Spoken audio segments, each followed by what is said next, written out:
agora às 6h39. Nova Manhã. Além da economia, com Cida Damasco.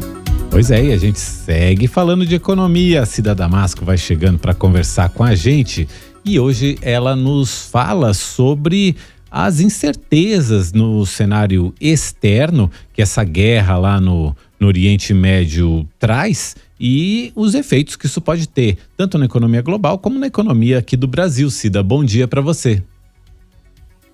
Bom dia, Mauro. Bom dia, Ana. Bom dia a todos que nos acompanham. Verdade, Mauro. Até poucos dias atrás, as projeções que a gente fazia sobre o desempenho da economia brasileira podiam ser resumidas na seguinte forma. O cenário interno parecia bem desanuviado, apesar das dúvidas sobre o desempenho da área fiscal. E o cenário externo se mostrava menos preocupante do que se previa lá no início do ano. Começavam a enfraquecer os temores de que a luta contra a inflação nos países centrais derrubaria a atividade econômica global. Pois bem, esse mesmo cenário externo inclui agora um ponto de interrogação importante: as incertezas em relação aos efeitos da guerra no Oriente Médio.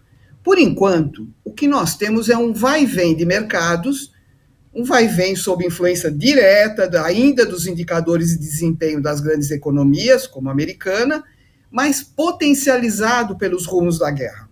Na segunda-feira, por exemplo, a não concretização da temida invasão de Gaza por terra foi apontada como uma das causas de um certo alívio nos mercados. Já na terça-feira, o bombardeio do hospital em Gaza e o impacto nas negociações com os países árabes provocaram um impacto, trouxeram um efeito forte nas bolsas e nos mercados de moedas em todo o mundo.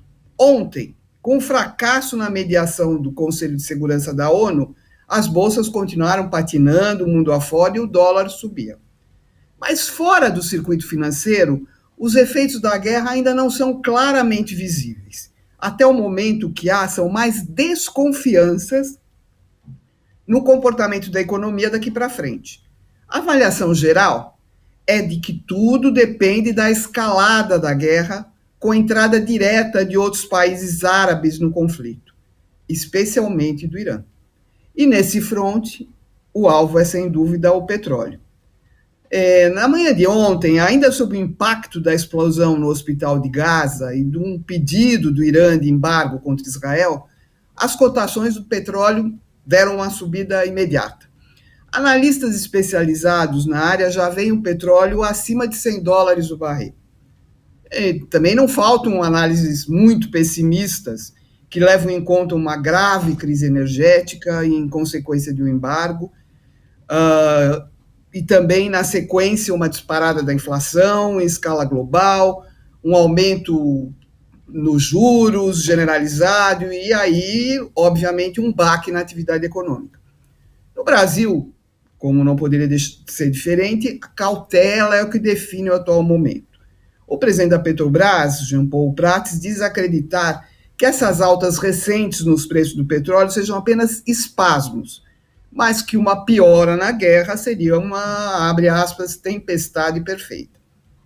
A pergunta central é o que vai acontecer com a inflação, por tabela com a política monetária, que finalmente entrou num ciclo de afrouxamento, e daí para frente com a atividade econômica. A pesquisa Focus mais recente desta semana, pela primeira vez desde junho do ano passado, apontou uma inflação dentro da meta neste ano, 4,75%. Motivo mais que suficiente, portanto, para a continuidade da queda dos juros. E as previsões para o crescimento do PIB já estão bem pertinho ali dos 3%. Bom, a ver como e se a economia brasileira resistirá aos desdobramentos da guerra. Ainda é cedo para ter uma visão muito clara. É com vocês. O mercado não gosta de incerteza, né, Cida? E a guerra tem um componente muito forte de incerteza que deixa o mercado agitado. Enquanto está cauteloso é uma coisa, mas quando começa a ter consequências mais de baixa, dos investimentos começarem a ser reduzidos, aí as consequências realmente são mais graves. Cida, obrigado por hoje. Obrigada a vocês. Até a Bom semana dia que para vem. você, até semana que vem. 6h44.